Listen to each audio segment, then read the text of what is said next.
Carol? Ano nangyari? Ate, si Kuya Wilfred ano? May sinabi ba siyang masama sa'yo? Sobra naman yung daddy mo. Hindi na naawa sa kapatid ko. Hindi man lang niya inisip yung kondisyon ni ate. Kondisyon? Anong kondisyon? Wala.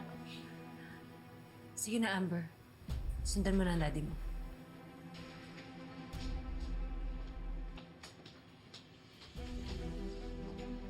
Bakit hindi mo sinabing buntis ka?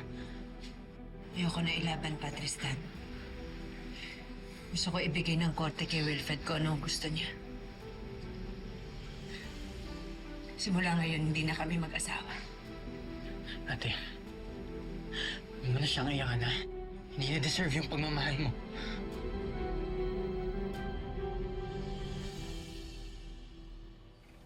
Really? She didn't give it a fight? That's a first. Well, buti na lang na konsensya na yung criminal na ito, hindi ka na pinahirapan pa.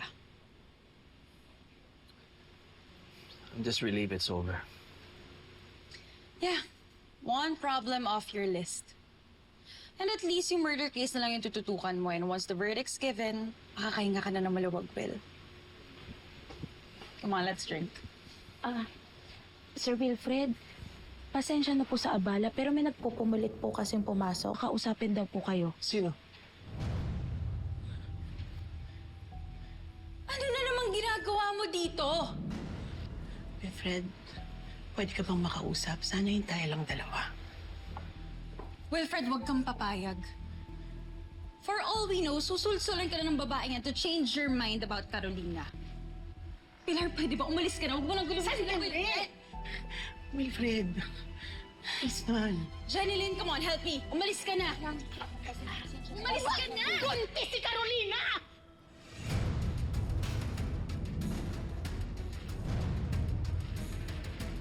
What? What the hell are you talking about? Buntis ang asawa niya. Pinagbubuntis niya ang pangalawang anak nila. She can't be pregnant. Wilfred, can you believe this? Pinaiikot ka na naman ng kriminal na yon at itong super alalay niya, kakonsyaba niya para maniwala ka. Anong kakonsyaba pinagsasabi mo, ha? Ni hindi nga alam ni Carolina na nandito ako? Totoo ang sinasabi ko. Buntis ang asawa mo. Hindi na sila mag-asawa. Ganyan ba talaga kadesperado yung anak-anakan nyo? Ha? Ma'am, Pilar, magpapagamit ka para lang maniwala akong buntis siya? Wilfred, maniwala ka naman. Kahit ipatignan mo pa siya sa kahit na sinong doktor, sigurado ako, hindi kami mapapahiya. Pilar, pwede ba? Wala nang oras si Wilfred for these stupid lies of yours! Umalis ka na! Sige na! Ano ba? Wilfred! Nagsasabi ko na totoo. Hindi ako nagpunta rito para makiusap na iurong mo ang kaso. Ang akin lang naman, maawa ka sa nanay ng pangalawang anak mo. Kaya kahit hindi na kay Carolina, para na lang sa baby mo, nabubuo pa lang yung bata. Pero ano, ganito na ang nararamdaman ng bata dahil sa sitwasyon. I said leave! Umalis ka na! Hindi mo ako kailangang paalisin! Wilfred, pag-isipan mo naman yung sinabi ko. Please.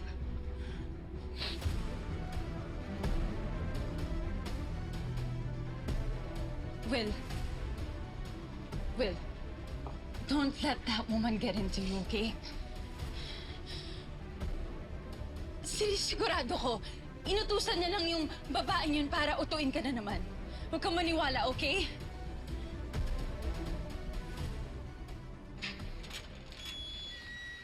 Sino mo yung dalaw ko?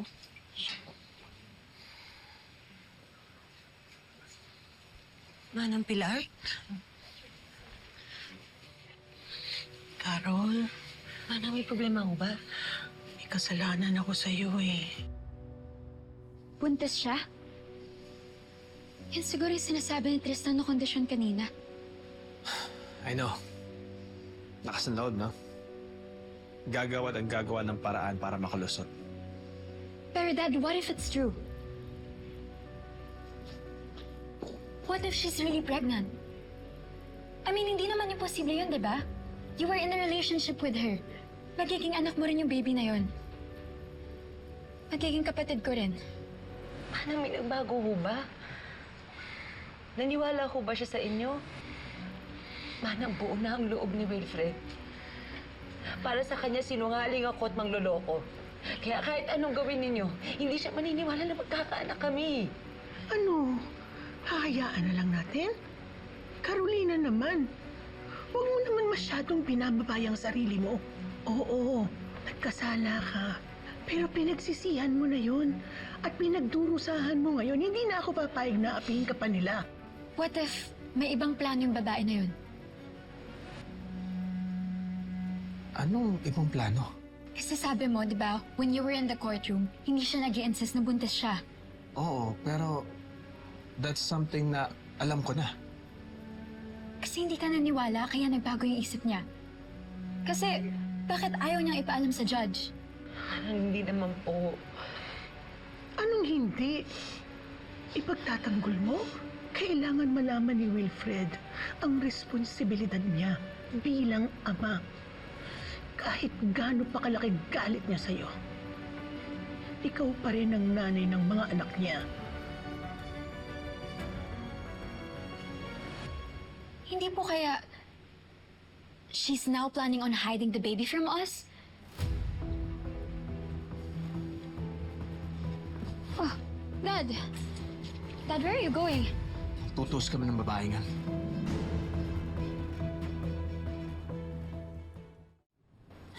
Lying witch!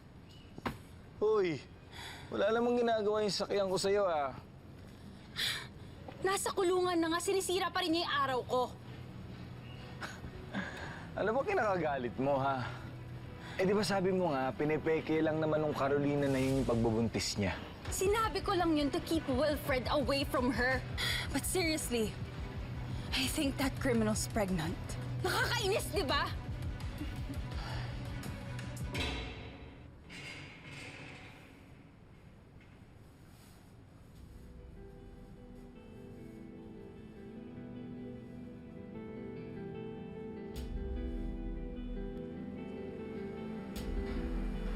Fred, gusto kong marinig straight from your mouth ang totoo. Oras na malaman ko nagsisinungaling ka na naman sa akin. Hindi ko alam kung anong gagawin ko sa'yo. Now tell me the truth, Carol. Are you really pregnant with my child? Buntis ka ba?